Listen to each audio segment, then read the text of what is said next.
Now, I need a volunteer for this next part. And that guy in the blue suit, the guy that asked me, don't. Yes, you, come here. Oh, I picked him out. Yes, you. What's your name? Mike. Come here. Come here. Was it? Barack?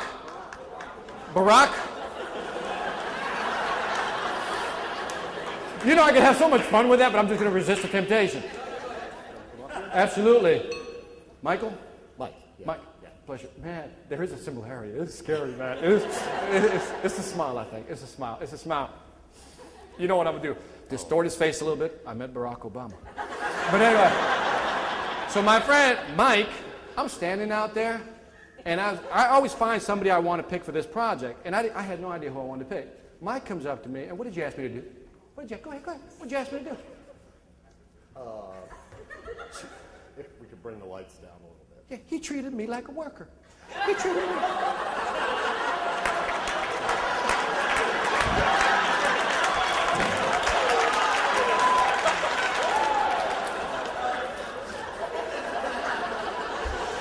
I'm like,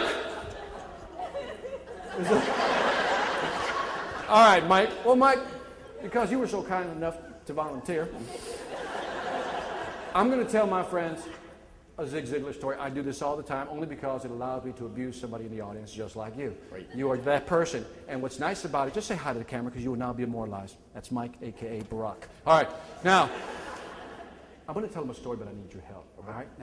Now, this requires full participation. And if you don't participate, this doesn't work as well. So I need that mic, okay? All right. I don't need this mic. Not the intellectual. I need the... I'm ready to go. That's what I'm talking about. All right. All right. Mike, you ever see the Beverly Hillbillies? No.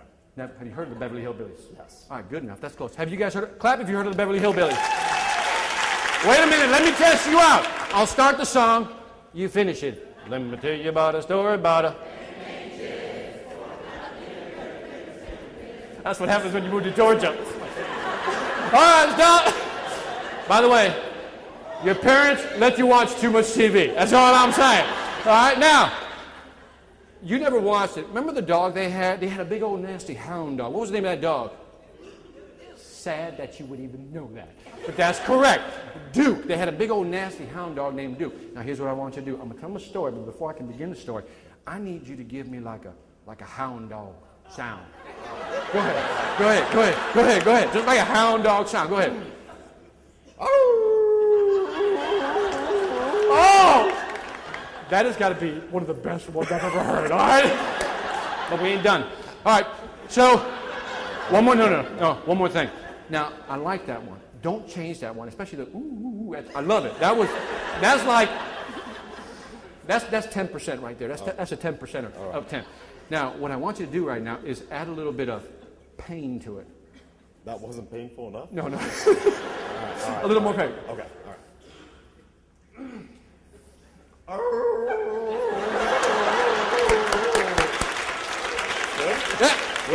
By the way, it is beyond good. It is so good. Stand right here. I need you to stand right here.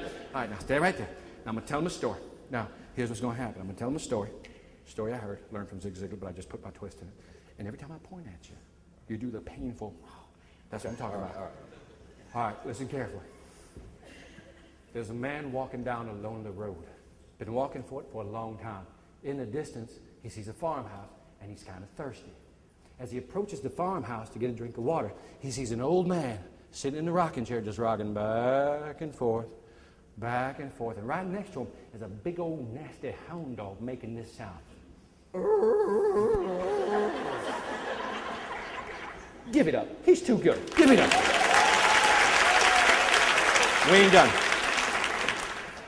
So, stranger says, "Excuse me, sir, can I get a glass of water? I'm kind of thirsty." Old man says, "Absolutely." Goes inside the house, gets a drink of water, comes back outside with the glass of water, and they're drinking water right there, having polite conversation. But as they're talking, all you hear in the background is... Finally, the stranger can't take it anymore. Says, "I got to ask." Says, "Excuse me, sir, what's wrong with your dog?" Because he's making this sound.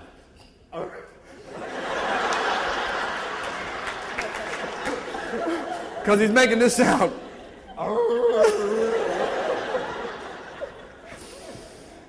You're throwing me off here, Mike. You really are. You're throwing me off, man. You're throwing me off. All right. So the man responds, son, he's laying on a tack. Doesn't know what to say. Stranger doesn't know what to say. It's kind of an unusual response. But he doesn't pay attention to it, so they go back to their polite conversation, drink water. But apparently, the pain is getting more excruciating. More excruciating.